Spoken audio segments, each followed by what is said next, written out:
हाय अस्सलाम वालेकुम my YouTube family. I hope कि आप सब लोग खैरियत से होंगे। वेलकम हो गया मेरे चैनल पर। बहुत दुआएं आप सबके लिए। तो मैंने अभी नैनो साहिबा का व्लॉग देखा और उनका व्लॉग तो हम सभी जानते हैं कि किस बातों पर मुश्तमिल होता है। मस्तियाँ, मज़े, हूटिंग्स और फहाशी, ये उनकी तमाम निचोड़ होता है व्लॉग का। और आज के व्लॉग में भी उन्होंने यही दिखाया, कभी इधर जाना तो कभी उधर जाना, कभी अपने चेहरे पे ये लगाना तो कभी अपने चेहरे पे वो लगाना। यानी कि अगर वो जितना चाहती हैं कि कम उम्र और बच्ची नज़र आए और लोग धोखा भी खा सकते हैं कि, लेकिन 3-3 शादियां भुगताई हुई लड़की न तो कम उम्र है और ना ही मासूम है। मगर वो पूरे तरीक़े से बनने के लिए मुसलसल अपने आप पर काम करती रहती हैं। मसला तो उनका अपना खुद है वो, और बस वो हैं। तो उन्होंने यही दिखाया, एक मास्क, 2 मास्क फेशियल करवाने गई और फिर वही ख़ाबा कि अपनी माँ को मॉम मॉम करके ये बातें करना, कभी रुबीना कहना तो कभी मॉम कहना, कभी मेरा बच्चा कहना। अल्लाह जाने वो क्या बताना चाहती हैं।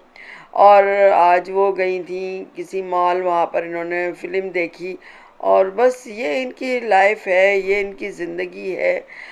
खा रही हैं, पी रही हैं और हग रही हैं, और बस लाइफ इनकी इस पे ख़त्म है। कुछ है इनकी ज़िंदगी में उसके अलावा साजिशें करना है। तो अगर साजिशें करती हैं ये, तो फिर इनको कुछ माल मलीदा मिल जाता है जिससे इनकी ज़िंदगी कट रही है। तो खैर इन्होंने ये अपनी फजूल याद दिखाने के बाद आज रिएक्शन देने बैठ गई फिर। और इन्होंने उठाया सदमा का मुद्दा और सितारा का मुद्दा और नानी का मुद्दा। और ये बोलने लगी कि जब मैंने देखा तो मुझे बड़ा दुख हुआ कि लोग कैसे बोल देते हैं। अपनी माँओं के साथ इन्होंने ऐसा किया होता है तभी ये इस तरह की बातें करते हैं। और सच पूछे तो मुझे उनकी बातों पे हैरत हो रही थी। वो जैसे जैसे बोलती जा रही थी कि ये ऐसी ख़राब औरतें हैं और ऐसे कीड़े की तरह निकल ही आते हैं सारे के सारे। एक ने बोला और इस औरत को तो कोई समझता नहीं है, कोई इस औरत को पसंद भी नहीं करता है, लेकिन इस औरत ने बोला और हम समझ सकते हैं वो औरत कौन है। वो मुसलिमा की तरफ इशारा था कि सब कीड़े मकोड़ों की तरह आ गए और बोलने लगे। और मेरी उन शलवार बीबी से बात हुई है और उन्होंने कहा देखो क्या मैं ऐसा कर सकती हूँ। वो बड़ी खुश थी, वो बड़ी ये थी, वो बड़ी वो थी। और लास्ट में उन्होंने सितारा यासीन पे भी बात की। यानी कि सितारा यासीन पर क्या किया मुझे समझ में नहीं आया। मुझे या तो इनका ऐसा बन गया है, इनका एक कहना चाहिए कि इस तरह की दिखने लग गई हैं अब कि ये कभी भी किसी से मुखलिस नहीं हो सकती हैं। तो ये दिल में हमारे ये बात आ चुकी है शायद, या वाकई में ये इस तरह का इनका रवैया था। आप लोग मुझे बताइएगा, क्योंकि मुझे इनके अंदर से वो बात नहीं लगी जो सितारे यासीन के लिए हमदर्दी होती हो। ऐसा लगा जैसे वो अंदर से खुश हैं और बाहर वो एक बात कह रही हैं। और ये कि वो दोनों बेटियां हैं, एक एक दूसरे शहर रहती, एक दूसरे शहर रहती और माँ है। तो इन खातून को जो अपनी नन्ही बन रही हैं मेकअप शेकअप करके, क्या ये नहीं पता है कि वो माँ बहुत साल रही है उस बेटी के पास और छोटी बेटी के पास नहीं रही है। ये हेटर्स की ज़बान यही बोलती है। ये औरत, ये सदमा भी औरत और ये नैनो औरत भी, दोनों की दोनों वही ज़बान कहती हैं जो हेटर्स बोल रहे हैं। और हेटर्स कहते हैं हम अपनी ज़बान नहीं बोलते, हमें तो कहलवाया जाता है। तो वही बात है सिंपल सी कि इन लोगों को सितारा यासीन के लिए मोहब्बत, हमदर्दी और उसके लिए अच्छा सोचना कभी भी नहीं है। ये सदमा है, बस सदमा है, बस सदमा है। चाहे वो बुढ़ी फूस हो जाएंगी, चाहे वो कितनी जालिम हो जाएंगी, मगर वो सदमा जो है उनको माँ की ज़्यादा ज़रूरत रहेगी। इधर सितारा यासीन को अब माँ की ज़रूरत नहीं रहेगी। और सबसे बढ़कर मैं कहना चाहती हूँ कि उनकी नानी को अपनी ज़िंदगी की अपनी ज़रूरत नहीं है शायद। जिस तरीक़े से उनके साथ सलूक किया जा रहा है वो शायद कुछ रखती ही नहीं है, कुछ है ही नहीं, ना वो इंसान है ना वो कोई ज़िंदगी है उनकी। मुझे अफ़सोस हुआ कि तुम्हारी नानी है और तुम्हारी सगी नानी है, तुम लोग को ज़रा भी तकलीफ़ नहीं हुई इस कंडीशन में देखकर। हमने देखा, हमारा इंसानियत का नाता है उनसे, और दूसरा सितारे यासीन की वजह से उनसे हमारा नाता बन गया है। हमको तकलीफ़ हुई, हम सब के सब हैरान हो गए कि खातून हंसती खेलती खुशबाश गई है वो मदीना, और एयरपोर्ट तक वो सही थी, बस वो उदास हो चुकी थी क्योंकि उसके हस्बैंड ने अपना रूप दिखाना शुरू कर दिया था। लेकिन जब तक उसका दूसरा व्लॉग आता है जो उसके हस्बैंड का होता है, उसकी कंडीशन इतनी बुरी हो जाती है। क्या खड़े रहने से, पहली बात तो ये जो फारूक साहब कह रहे थे कि वो खड़ी रहीं, ये बिल्कुल बकवास बात है। एयरपोर्ट पे क्या चेयर्स नहीं होती, क्या बैठने की जगह नहीं होती कि वो खड़ी रहीं। किस कदर बोधी सी लॉजिक पेश करता है बेटा अपनी माँ की तकलीफ़ पर। अफसोस होता है माँ पे, माँ से ज़्यादा ऐसी औलादों पर अफसोस होता है कि थू है ऐसी औलाद पे, थू थू थू, कि जिनको अपनी माँ का दर्द नहीं महसूस हो रहा है।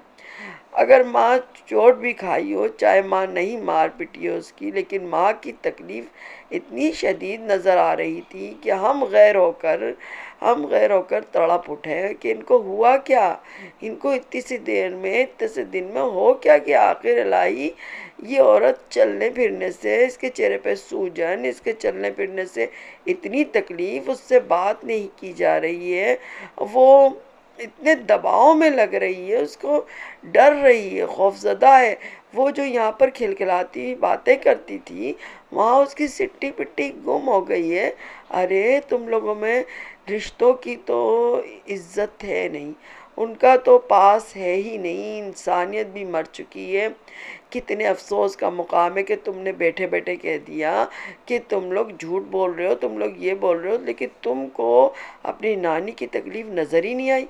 सिर्फ अपना मेकअप, अपनी तैयारी, अपने चेहरे की फिनिशिंग, अपना घूमना, ठट्टे, ये वो, और जहाँ से डॉलर मिलेंगे, फंड मिलेंगे, जिनके साथ तुर्की जाने का प्रोग्राम है, बस उनके गुनगान है तुम्हें। बहुत अफसोस का मुकाम है, बहुत शर्म आनी चाहिए आप लोगों को कि आप इंसानियत के नाम पर धब्बा बन चुके हो। और मैं उस वक्त दिलबर साहब की ही बात करूँगी। दिलबर साहब ने जो लास्ट में बताया कि ऐसा कुछ नहीं हुआ है, मुझे वो दोगले, मुझे भी वो बड़े ही गंदे गलीज़ लगे कि अपनी नानी की इस तरह की हालत देखकर इंसान को खुद शक में पड़ जाना चाहिए था कि ये क्या हो गया भाई, ये क्या हो गया है। अलबत्ता बाबर साहब ने बात सही की है, और उनका तरीक़ाकार भी सही था कि हम भी हैरान हैं और हमें कुछ नहीं पता, जितना आपको पता है उतना हमको पता है, हो सकता है उनके साथ कुछ हुआ हो। बाबर ने जो रिएक्शन दिया वो बिल्कुल सही था, वो लगता था कि एक नवासे का रिएक्शन है, लेकिन जो डीडी ने दिया वो बिल्कुल भी इंसानियत से आरी था। और जो इस नैना ने किया है, इसकी तो बात ही छोड़ दें, ये तो पता ही है सबको कि ये हज़ार गुना हाथ आगे है, इंसानियत से तो गिर चुकी है। और अब ये कह रही थी कि मेरी माँ पे बात नहीं करो, ये खुद आती हैं अपने गंदे गले झट्टे खोलती गंदे वाले, अपनी गंदी हरकत दिखाती हैं, जैसे कि इन्होंने दिखाया था अपने कज़न मामूजाद भाई पे औंधी लेट गई थी, जवान औरत जवान लड़का, और ये औंधी लेट गई थी। एक तो ये कि ये शर्म व हया के लायक है ये बात, ये गलत बात है, महरम का है। फिर ये कि ये वो एक एब नॉर्मल कह लो या ऐसा डिसेबल बच्चा है, लेकिन उसके जज्बात भी अंदर हो सकते हैं, और वो अंदर कुछ अगर फीलिंग करे तो वो कुछ कर भी नहीं सकता है, यानी कि ये उसको अब्यूज़ कर रही थी। तो आप जब ये ऐसी बातें दिखाएंगी तो लोग आप पर बातें करेंगे। आपकी अम्मी साहिबा हस्बैंड कहलाती हैं कि मेरा हस्बैंड है, लेकिन कहाँ जाती हैं, उसको दिखाती नहीं है, इस तरह की हरकत दिखाती हैं, लोग सवाल उठाएंगे। आपने अपनी छोटी खाला पे बहतान लगा दिया था बग़ैर जाने बूझे, आपको शर्म नहीं आई थी, लेकिन आप दूसरों को कहती हैं कि बग़ैर जाने बूझे ऐसी बातें कर रहे हो, नानी पे सवाल उठा रहे हो, माँ पे सवाल उठा रहे हो, मुझ पे उठा रहे हो, सदमा पे उठा रहे हो। जब सगी बहन सदमा अपनी बहन पर गंदा झूठा इल्ज़ाम लगा सकती है, जो आज खुल चुका है कि उसने झूठ बोला था, उसकी बातों में कोई सच्चाई नहीं थी। अब उसके पैनलिस्ट, उसके साथ के लोग पोल खोल रहे हैं कि वो औरत झूठी थी। हमने कोई वीडियो नहीं देखी, हमारे पास कोई चैट नहीं आई, अजगर ने कुछ नहीं दिखा सका। कभी उसकी चीज़ गायब हो जाती थी, कभी वो कहता था नहीं गया हूँ पाकिस्तान, कभी कहता था गया हूँ पाकिस्तान। कोई भी प्रूफ नहीं दे सका, वो सब झूठ था, सब मकर था। क्योंकि लोग, बहुत से लोग कहते हैं ऐसा कैसे हो सकता है, जिन लोगों ने ऐसा कभी ना किया हो वो हैरान हो जाएंगे। लेकिन हकीकत ये कि शैतान हर हद से गुजर जाता है।